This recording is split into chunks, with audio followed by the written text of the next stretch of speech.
Halo,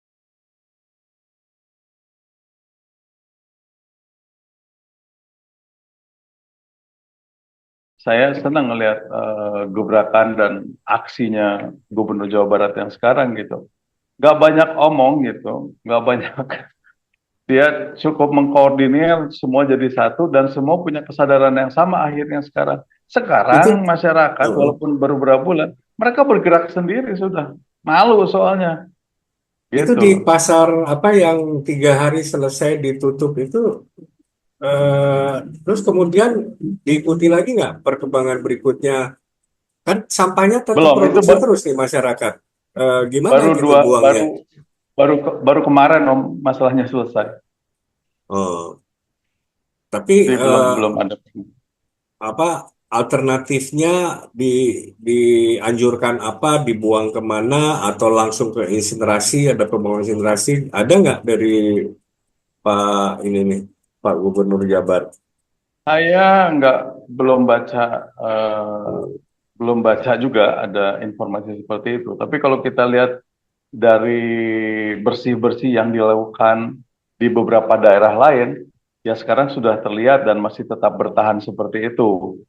Berbeda dengan waktu teman-teman yang beresin kali mana Om, teman-teman dari Pandawa itu, anak-anak muda itu, Hmm. mereka bersihkan mereka bersihkan sekarang 7 hari kemudian udah sama seperti sebelum dibersihkan kondisinya gitu. Ya itu dia, Nah, itu dia. Jadi nah, yang, hulunya kan yang kita lihat sekarang, eh, yang kita lihat di beberapa daerah yang sudah lebih dulu dilakukan pembersihan oleh Gubernur Jawa Barat yang sekarang, itu sampai sekarang informasinya masih masih tertata, malah lebih bagus karena pohon-pohonnya sudah mulai pada tumbuh. Kembali ke pertanyaan tadi Om, bisa nggak di tahun 2026 ini open dumping itu berhenti atau stop?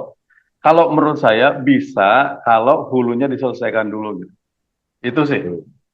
Kalau hulunya nggak diselesaikan, cuman mindahin masalah, ya.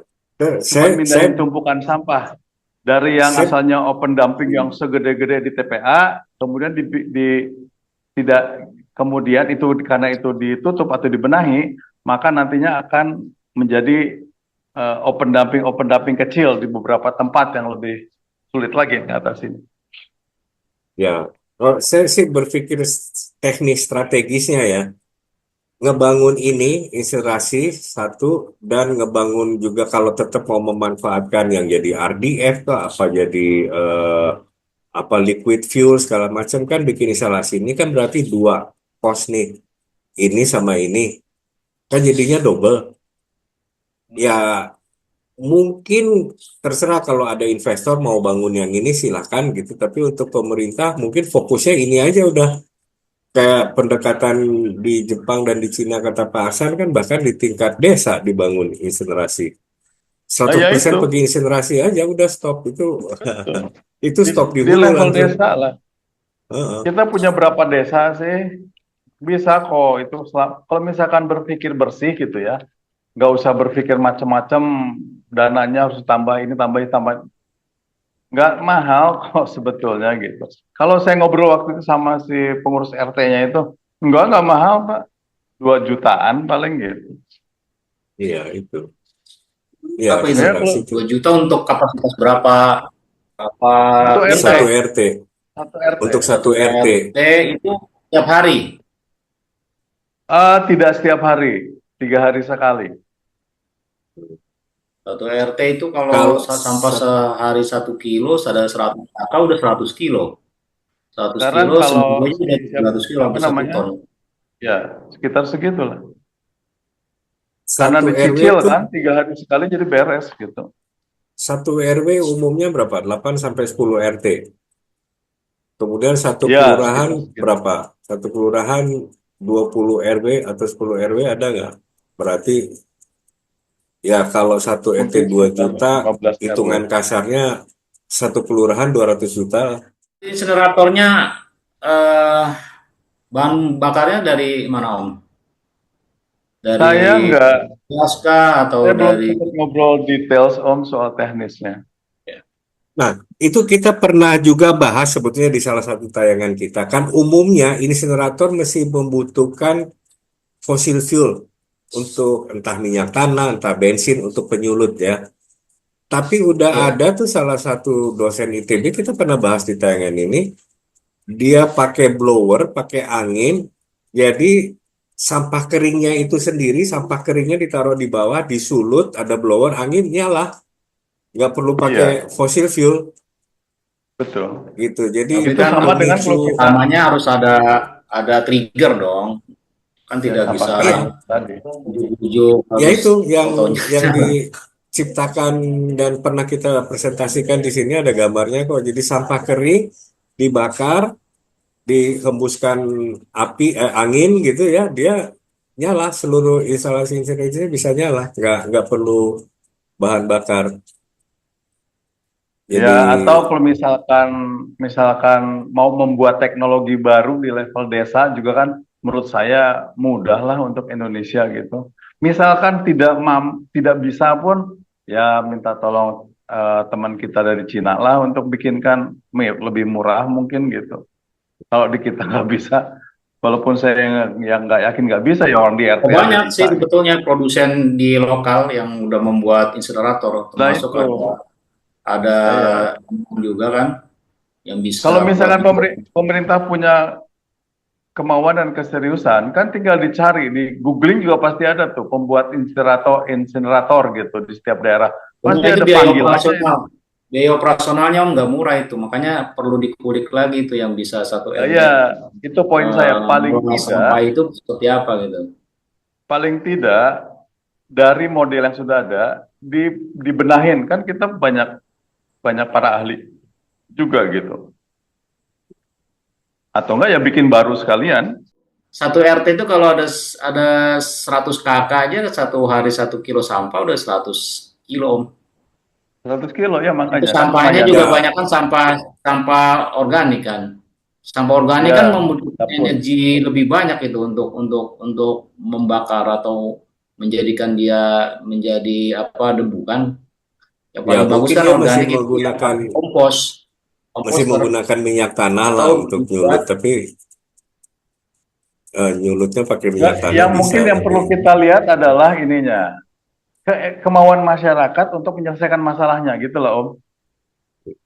Ya, ya. Kalau soal teknologi, soal mekanisme teknisnya itu kan bisa dibenahi lah. Dan kita juga banyak ahli-ahlinya gitu. Tapi eh, nilai di belakang itu adalah masyarakat aja bisa bikin gitu kalau misalkan mau menyelesaikan masalahnya. Nah, kenapa masyarakat yang di RT itu ngobrol sama saya itu mereka mau? Karena mereka juga prihatin gitu. TPA-nya ditutup, si orang ngangkut sampah jadi nggak bisa buang sampah, terus rumah tangga jadi pada ribet, mesti buang sampah gimana? Terjadi penumpukan sampah, pihak RT punya inisiatif, kenapa kita nggak hancurkan saja di sini? Gitu. Nah itu kan goodwill namanya gitu. Nah apakah pemerintah punya goodwill seperti si Pak RT itu? Itu aja sih. ya benar ya, Jadi RT itu TPA berarti nggak ada sampah yang keluar dari RT-nya dia ya, nggak yang ada. harus ditumpuk di Jadi TPST, berarti dia sampah organiknya sensor. masuk semua ke insinerator Om. Sampah Semua organik. Iya, dia cerita gini, kan saya tanya itu semua organik, semua plastik habis semua. bahkan dia bilang yang namanya cilok-cilok yang masih ada bumbunya aja habis dia bilang gitu. Bumbu-bumbu cilok atau bumbu-bumbu pecel itu habis. Wah, ya kembali lah masalah teknis lah. Kalau teknis kan masih bisa diimprove ya. Tapi gitulah kurang lebih konsepnya itu Ya, menurut saya kalau TPA nggak mau ada open dumping beresin di hulunya. Gitu. Jadi kan nggak ada sampah datang ke sana. yang nggak boleh masuk tuh bangsa bongkaran lemari, kasur bekas, nah itu nggak boleh. Saya dengar dari Pak Aksan, di TPA pun mesti bocor tuh, kadang-kadang masuk tuh kasur bekas, bongkaran lemari. Iya, nah itu mungkin bisa jadi Nah, lemari kan kayu itu bisa buat diolah menjadi wood pellet kan. Ya. sebenarnya Ya, kasurnya kali itu om. bisa aja. Satu hal yang mungkin kita perlu ingatkan, ya kita perlu arahkan juga kalau ada inisiatif di tingkat RT atau RW kayak gitu. Baterai jangan ikut dibakar, baterai dipilah, dipisah. Dan sebetulnya ada yang ngasih tahu saya sih, Jacob yang ngasih tahu atau si Krisna ya. Cuman cuman satu ada di Pasar Rebo itu tempat pembuangan limbah B3 untuk masyarakat. Nah, cuman siapa yang ngumpulin limbah B3 dan arahkan ke sana? Masyarakat suruh datang sendiri ke Pasar Rebo gitu, buat kumpulin baterai-baterai Ya, bekas, buang ke sana. Nah, makanya Om, itu juga mesti diarahin tuh. Nggak boleh ikut menurut dibakar saya, soalnya.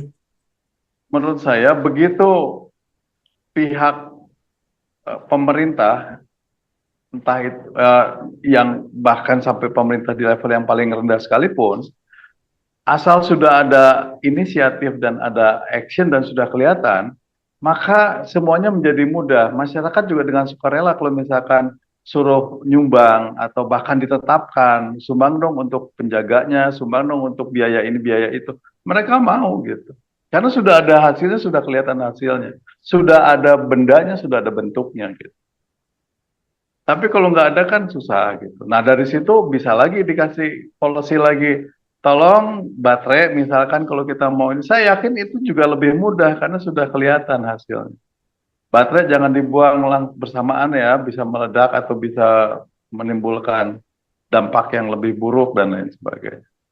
Gitu. Jadi intinya adalah betul ini membangun kesadaran dan berkesadaran yang berwawasan. Siapa? Tidak hanya masyarakat, pemerintah juga. Justru yang paling penting pemerintah. Pemerintah punya nggak kesadaran yang berwawasan itu gitu, berwawasan lingkungan. Seru Ya. inilah saya Ini, pernah ngobrol it- sama teman, belajar aja lah Heeh, sama KDM dia lakukan bagus kok. kayak gitu ya. KDM ya. Lagi top nih ya. Kang Dan Didi Nol ya. sekarang Gubernur Banten udah ikutan, Gubernur Bengkulu sudah ikutan, bahkan Gubernur Kalimantan Timur juga sudah datang ke Bandung malah ngobrol untuk kerjasama juga dalam bidang pertanian. Hmm. Jadi memang ada hal-hal yang bisa dicontek lah kalau memang bagus gitu. Ini kita Mumpung, tadi memulai beberapa menit pertama dengan memuji dan mendukung 3 kebijakan Pak Menteri. Habis itu sisanya kita cerewetin nih Pak Menteri ini. eh, ya kita puji juga gebrakan kan tadi saya bilang ini kayaknya gebrakan 117 tahun gitu nggak jalan bagus gitu cuman jangan tergesa-gesa juga gitu tergesa-gesa dalam artian disiapkan dulu dong ininya karena kalau tergesa-gesa nanti kayak bendungan gitu beberapa Karena desa ini konsep Iya, kita ada yang saluran. bottom line di sini. Bisa nggak sih gitu ya, stop open dumping by 2026. Jadi, dan kita juga masih tanda tanya kan tadi bisa. saya ya Kalau saya Oh, itu itu tadi bisa. Om ini atau 100% ini gitu kan. bisa tapi gitu Bisa bisa tapi tapi banyak tadi selesai ya ini aspek. masalah hilirnya gitu. Atau kita angkat sini. Ini tayangan berikutnya sih kalau lancar nih, kalau appointment dan ketetapan waktunya ditetapkan dengan dorongan Pak Aksan, kita ada obrolan 109 sih langsung di salah satu kota ya. Eh, Hmm. Untuk kita angkat sekalian di situ. Nantilah kita belum tahu tayangan berikutnya Siap. apa yang kita akan berhasil. Jadi sebagai Mudah-mudahan. Penutupan saya sudah dari pertengahan tadi sudah saya tutup-tutup tuh. Kesimpulan-kesimpulannya sudah saya sebut-sebut terus. Jadi udah nggak perlu lagi. Saya pikir itu pakai logika sederhana aja lah. Nggak perlu. pengen ngebahas lukisan yang di belakangnya Om Freddy itu ilustrasi apa itu kayak ada sosok Nggak wanita ada tapi hubungannya sama berdarah-darah. pengelolaan sampah ini, Om. Tapi ada berdarah-darah kelihatannya apa itu sebuah Nggak ada. Ini hanya nggak ada ya. seni Ya mungkin aja. hubungannya bagaimana sampah tekstil Oh, sampah yang tekstil.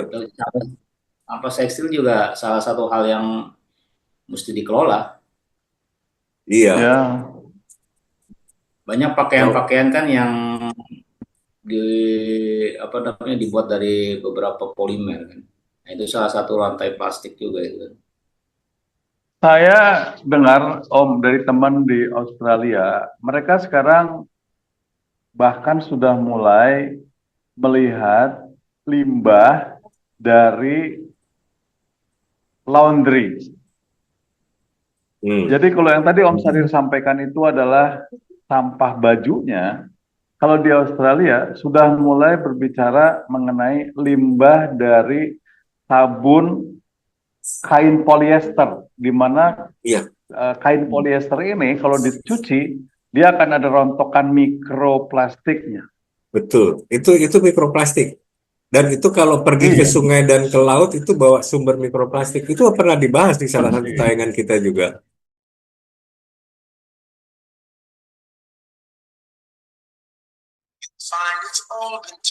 Teman-teman obrolan sabar, kedengeran nggak? Ada yang ngirim lagu Till the End of Time. Oke, diiringi lagu ini kita akhiri tayangan tadi. Eh, jadi di akhir tadi sempat diangkat negara maju telah musirin limbah dari laundry karena itu baju-baju banyak berbahan polyester dan itu membawa mikroplastik dan itu berbahaya mikroplastik melalui sungai bisa berakhir di laut juga. Belum kepikir sama kita. Walaupun itu pernah kita angkat di salah satu tayangan kita juga, tapi negara kita yang basic-basic aja soal sampah makanan masih besar, soal sampah plastik, soal mengurangi sampah, itu social engineering-nya belum ada upaya ke arah situ dan ya tapi gebrakan Pak Menteri LH bagus, kita perlu dukung, tapi kita pertanyakan juga bagaimana roadmap-nya. Jadi ya kalau saya tadi berpikir contoh seperti di Cina, insinerasi di tingkat kelurahan, insinerator satu hal udah biaya, kalau mau bangun landfill lagi yang instalasi penghasil bahan bakar, penghasil listrik, segala macam itu juga biaya tambahan. Monggo kalau ada yang mau invest, tapi itulah kesimpulannya.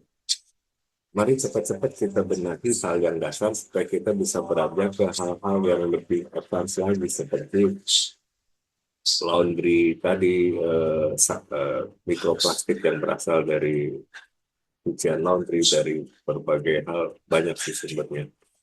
Begitulah teman-teman, sampai ketemu di obrolan berikutnya.